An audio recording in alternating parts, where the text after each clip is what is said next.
Hi folks, Kenny Smith, Total Force Training Group. What I want to talk about today, and as y'all know, I usually have to remake videos a few times.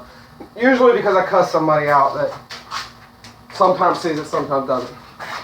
Yes, that's the case here. But what I want to talk about today is the fallacy of the average gunfight.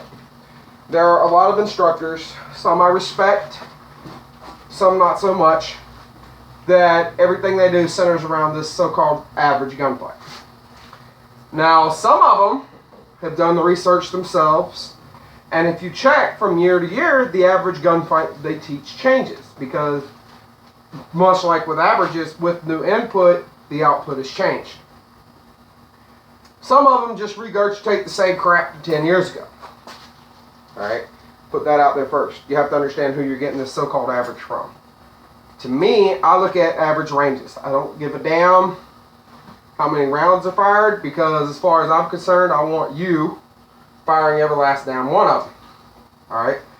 I don't care how many times they were hit. I want you to hit that son of a bitch trying to kill you until he is done trying to kill you. Alright? You know, I don't care about that. All I care about is about the average range and light conditions, which hasn't changed. Less than 30 feet, low light. Typically, lower, less than light. Alright, so that's why I'm a firm believer in this little goodie right here. Alright, I've always got light with me. I usually have a handheld too, which is good advice. But when we look at this concept of an average gunfight, first thing we have to understand is that the average gunfight doesn't actually involve gunplay or gunfire in general. The average gunfight usually looks something about like I draw, taking a gunpoint, call 911, and wait on the cops to show up. People are afraid of being shot. That's why we carry these. This right here does not defend me. It doesn't do anything but shoot bad guys. Okay? When I point this at you, you surrender and conform to my will out of fear of being shot, or because I don't give you a choice anymore from shooting you. That's all there is to it. Alright? Typically, stops are psychological in nature at the first showing of the gun. But those don't sound as good for someone teaching you how to gunfight, supposedly. The thing with it is, if we use their logic of this happens more often than anything else, using that logic, then we should point guns at the target and don't shoot at all far more often than we should actually shoot it. But according to their logic, well, this happens up here with this many rounds, so that's what we're going to do. No. Not my idea. Alright? I'll take the opposite end of this perspective. There's three types of people you'll fight. Non-dedicated personnel. They're just here. Okay? They're just kind of here. That's that drunk, you know, that drunk cousin or uncle or whatever. I got a bunch of drunk cousins that get on my nerves. Anyway, you don't necessarily want to hurt them, but this crap has to stop. Alright? Those you typically don't even have to resort to the gun to, or shouldn't have to. You have semi-dedicated personnel. They mean to fight you. Those are the ones that run when you pull the gun out. Or those are the ones that you get a peripheral hit on, an arm, a shoulder, a gut shot, like low in the gut, it's not in a very immediately critical area, stuff like that. And they quit. They psychological stop. Then you have dedicated personnel. Dedicated personnel, you have to kill them. Okay? You have got to kill them. They will stop at nothing to accomplish their mission. If their mission happens to be to harm you, do you honestly think when they get out of the hospital while they're waiting on their trial, or unless they get held without bond, that they're not going to finish their job? Exactly. Of course they are. Alright? Now this isn't sitting there saying is, oh, I think he might be dedicated personnel to walk up to him and plant one in his dome. No, I'm not saying that at all. I'm just saying you should understand that there are certain types of people that this firing 2 or 3 shots and they'll leave you alone crap doesn't work with. There are some people you have to shoot that son of a bitch till he hits the ground, and he may still try to keep fighting you when he's on the ground. Alright? I can't speak for everybody. I carry an ankle holster, which is much easier to get to when I'm on the ground than when I'm standing up. Okay? And don't think for a second that if I needed to, I wouldn't try. Alright? So you have to assume that maybe that's like bang, bang, bang, he's on the ground. Maybe I don't come in here. Maybe I come to an actual low-ready position. My weapon's still oriented on him. What's he doing? Is he actually down? Alright. And I monitor him for a few seconds. Alright? If the world if the world revolved around the law of averages, let's call it 3 rounds at 3 hours. Bang, bang, bang! And I'd be done. On average, I'd be done. But here's the problem, ladies and gentlemen.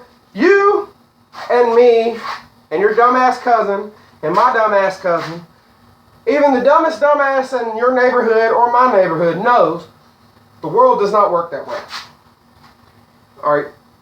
Average is a good academic law. Maybe it shows us what we should concentrate more time on. But an average doesn't rule anything out. Okay? An average does not rule anything out. Now we get to the meat and potatoes of this lecture. Shooting a pistol to solve a rifle problem. When I was in the Marine Corps and later, I've heard pistols aren't effective beyond 25 meters. You know, not one single person that I've heard that come out of their mouth has volunteered to stand 26 meters in front of my Glock 17 when I pull the trigger. So you don't want to be shot with it, but it's not effective. Then why are you concerned about being shot with it? Because it's going to hurt. Of course it's going to fucking hurt. That's the point. If it hurts, it's effective.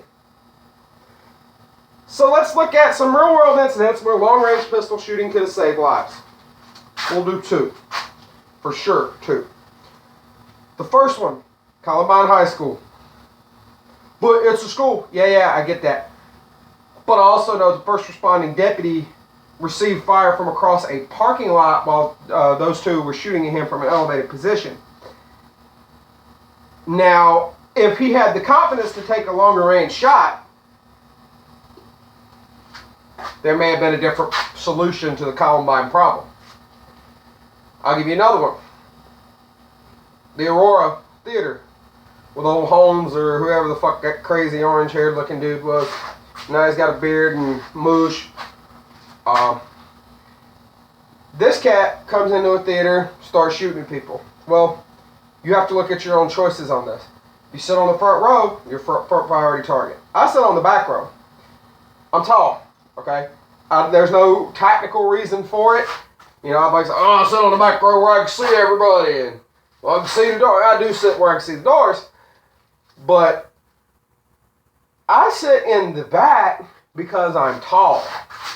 And because people that are vertically challenged bitch when they get stuck sitting behind a tall person in a movie theater. And I don't like hearing them huff and puff and raise sand behind me. Well, newsflash, if the only thing behind me is a concrete wall,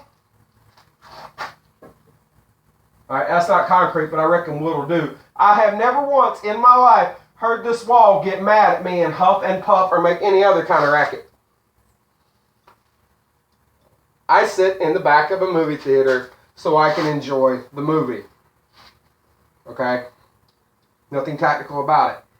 So I look at things. How far is it from the exit door, like Holmes came in, to the back row of the movie theater?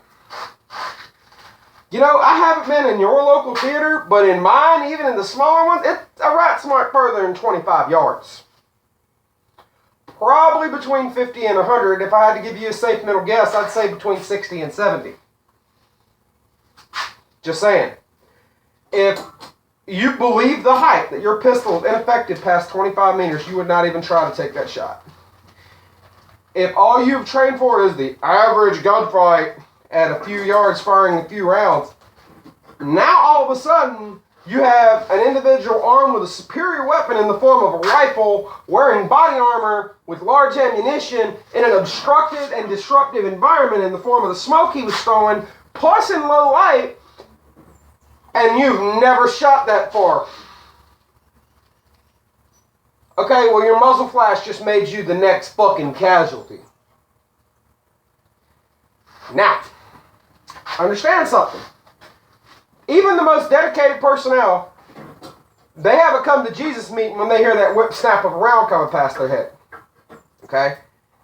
While he goes from shooting at John and Jill, soccer parents over here, and your round snapped past him, while he turns, and he's probably not as efficient as we are, while he's turning, you're adjusting your fire or shooting again, forcing him to take cover or at least move. Now, you've saved lives. Let's assume for a minute you've practiced taking headshots that far away. And you hit that motherfucker square in the grate. I'm pretty sure the problem's over. But a jury on the motherfucker, he was shooting at you with a rifle. What part of that doesn't constitute an immediate life hazard? Just saying, this long range shooting shit, you're right, it's not for every day. It's not for everybody. But it's an essential skill. But if it's not used frequently, why is it essential? Okay, I'm going to give you my backup gun, which is a Glock 19. And yes, for those of you that say there's no way, that is a Glock 19 that just came out of my ankle holster. Maybe you can see it on the camera lens. It's a 19C. Alright, I cut the grip to run a 26 mag. That's not my primary carry, which is right there. If I give you that backup gun and put you out at 25 yards, because I've already showed you your basic fundamentals of marksmanship at 5 and 10. I run it out to 25. And you make a few hits. And I say, okay, now you have to really pay attention to that sight picture. And you have to really be spot on with your sight alignment. Make sure your grip stays consistent. And work that trigger oh so carefully. Perfect trigger control. We're running it to 50. Bang, you miss. Bang, you miss. Bang, you miss. Bang, you miss. I'm getting pissed off. Bang, you missed. You're getting pissed off. Bang. Holy shit, you hit it. Do it again. Bang. You're close. Bang. You hit it again. Bang. You hit it again. What did that do to your confidence? Went up, right? Now we run that target back to 5 yards. And all of a sudden, that 2.5 second time limit that I gave you to put 5 rounds on it, all of a sudden doesn't sound like so long. Because you just took and put that round on at 50 yards. And you realize, wait a minute, I don't have to be oh so perfect right here. I can't teach you that. I can show it to you. I can help you find it. But I can't teach you confidence. It has to be built. And let me tell you something, when it comes to teaching Marines how to shoot, you get these kids, they've never handled a fucking rifle in their life. You get reservists, where I was a range coach in a reserve unit. They don't shoot. That weapon is just something they have to shoot once a year to get their fucking GI Bill. Not all of them, but there are some. They hadn't touched a weapon since boot camp. And you get them out there, and they're shooting at 200 yards, and it's okay. And they're shooting at 300 yards, and it ain't good, but I've seen worse. And you get shooting at 500 yards, and they're missing. And they're getting, you got 10 rounds at 500 yards in the Marine Corps, and they're missing, and they're getting frustrated. And you give them a slight correction, and all of a sudden, bang, that target comes up with a hit in the black. Their confidence goes through the roof, right? They hit it a second time, goes through the roof. You shoot them, you bring them up the next day on call day, and they shoot that 200-yard target, it looks completely different because now they have confidence in themselves. I've seen it. God knows I've seen it 150 times. All right? Teaching martial arts, you have this kid, he can't, we all know the type. This participation trophy mentality kills people. And, you know, well, you should make him feel better about himself. Well, you know what? There are some kids that just shouldn't be doing certain things. There are some that should not be in the martial arts at all. Right? Maybe that's why I was never a good kids instructor, because I actually say shit like that. There's some it's just not for. But all of a sudden you get them and they're mediocre today, and you find the fuck somehow they get off a good one. And you remind them they got off a good one. You tell them to do it just like that again. When they get off the second one, the next day in class, you got a whole different animal, and it's born again hard, and it's ready to get out there and get some. All right?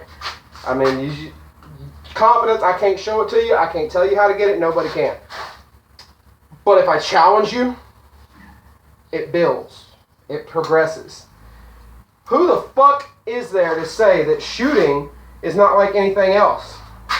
If you challenge yourself shooting, you will get better. If you get better, your confidence improves. If your confidence improves, your ability thus improves.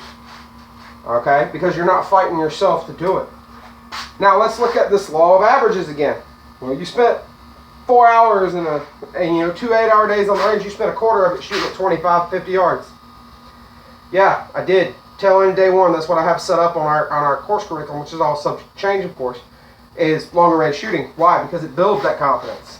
So now when I bring that target back and we're standing there at 3 yards, all right, and I'm telling you,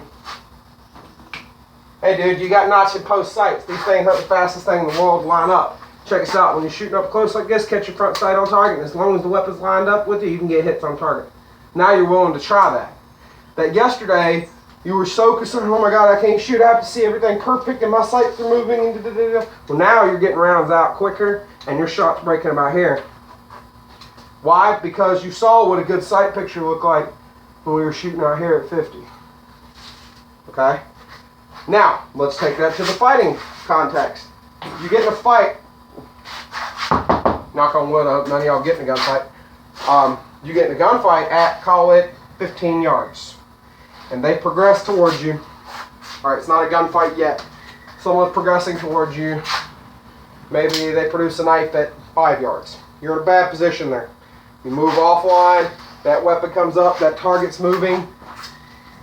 You've hit a man at 50 yards. This guy's only less than that many feet. I got this. I got this. If you can hit a target at 50, you can definitely hit it at 5. That's one less mental hurdle you have to jump over when the fight kicks off. So, understand the thing about averages is just like in math, it's just the lowest common denominator for a fraction. Key word, lowest. Second key word, common. Look at what's common in people right now. Gimme, gimme, gimme. I don't want to work hard on nothing. That ain't me. I hope that ain't you. If it is, we ain't gonna get along very well. That's just fact, okay?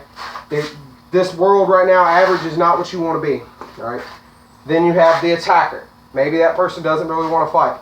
Maybe they're prepared for a fight but not prepared to get shot at. Maybe they're ready to die for what they're doing. Which one do you want to train for?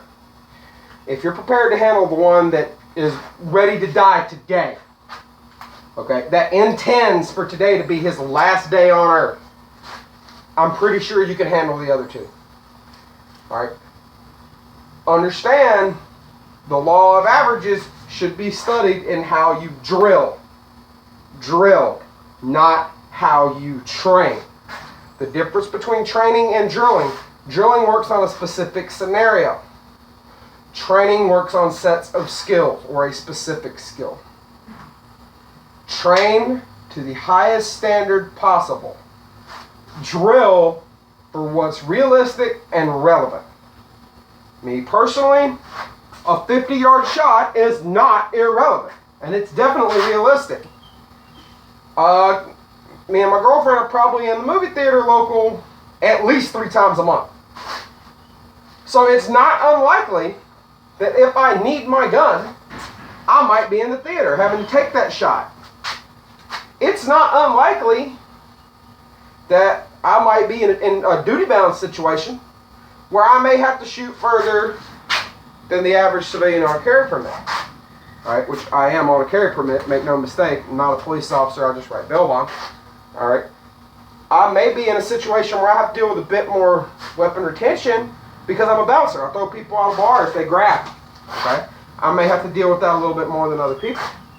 All right?